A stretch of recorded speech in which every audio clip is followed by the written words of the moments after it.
The other thing's a little different, like I was saying, Amanda here, who is a woman that works in the coal mine.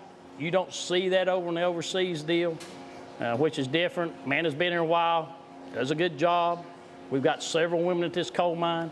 Most people at this coal mine do. Again, the things we do every day. I had a guy hurt the other night pulling on a rope, slips backward, falls, laceration to his head. That's how quick it changes. The other thing that's real bad is your whole entire life can change just like that. We'll go for our men and women that work here and keep them safe in harm's way and look after their family. That's their way, Lord, keep them safe in harm's way.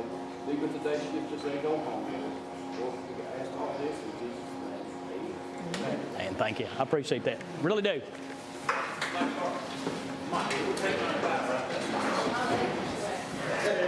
Ja, soru sor.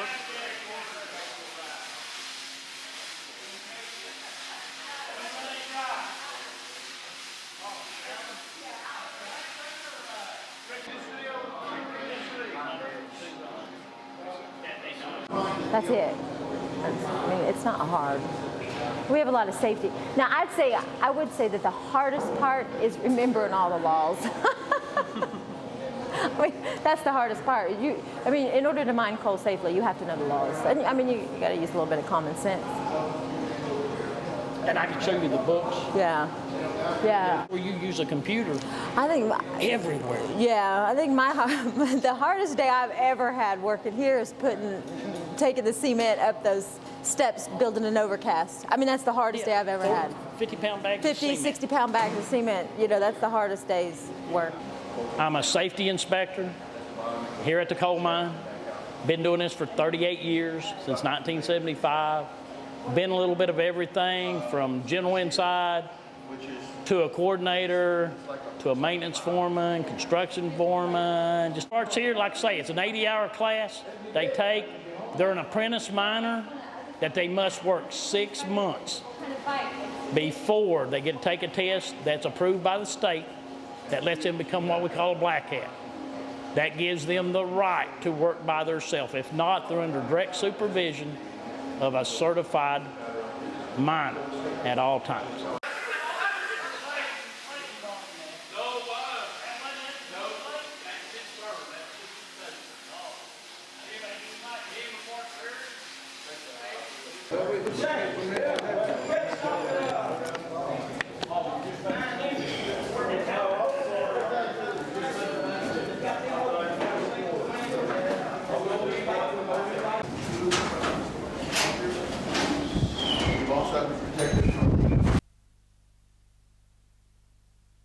This is not your typical coal mine. This is an exception. You don't find this in the entry of most coal mines. Right. Yeah, You go this straight right into here. mud. You go straight into With mud. sidewalks, it's really unusual. Yeah. Really? Man trips.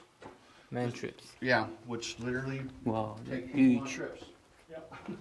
They go to the and the air goes down, comes through here just like we're walking. Now, down here in the mine, we've got sections, working sections. So this air comes down, comes here. Let's say this is a track entry, comes down this track. It splits, goes this way. Then what it will do once we use it where we're mining coal, keep the methane off the miners and the dust, comes back down a return, we call it, comes down, comes right back to this fan that we've got running and exhausts it out through the coal mine. Come on, leg.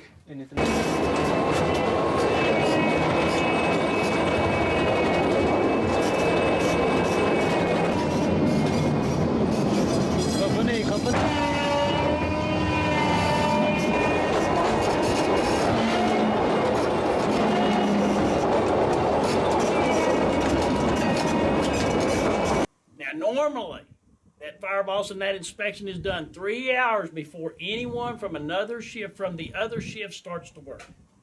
Checks his ventilation, he checks his air readings, he checks methane and gases, carbon monoxide, you know, all these things that he goes over. He looks at the area, he looks at the roof, he looks at the ribs, he looks at everything in that area and he declares it whether it's safe or not. This It's is a called strata. strata. There's 3 companies doing this. Okay, think about this chamber, that guy we just talked to. used a term working section. That's a place where we're actually mining coal. This powers that 300 volt DC. That's its purpose. If you get it grounded or whatever, this is going to knock. Now that actually powers the trolley. Had an explosion. Can't see. Heavy smoke. The purpose that is to get your hands on here and follow it. So if you can get your hand here, you got a rescuer on. It's dark, dusty, smoke, can't see. Follow it down through here. As long as your hand is going across these cones, you're going in the right direction. You're headed towards the outside. Now, if for whatever reason you got turned around and you do this number, you're going the wrong way. Now, these also mean different symbols. If you feel a double cone like this, tells you there's a branch line. Now, within arm's reach, you should be able to determine what this one is. This double cone tells you there's rescuers stored. If it had just a line, you went back this way, it's just a branch line coming off of a section. You're not to go that way. Again, stay with this lifeline as long as you come. You come to these right here, you got a rescuer on, you change your rescuer. Purpose, you got a rescuer. Right, this area right here, there's nothing, you know. Brown went the wrong direction and ended up dying.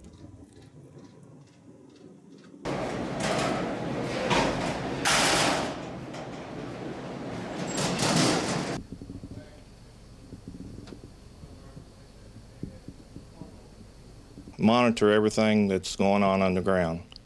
We monitor the belts, all the electrical installations.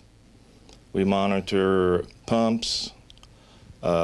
We monitor our carbon monoxide detectors that are normally placed along our belt lines and at electrical installations. We monitor all the tracking system for the mines so that everybody underground is tracked to their location where they're working and so forth.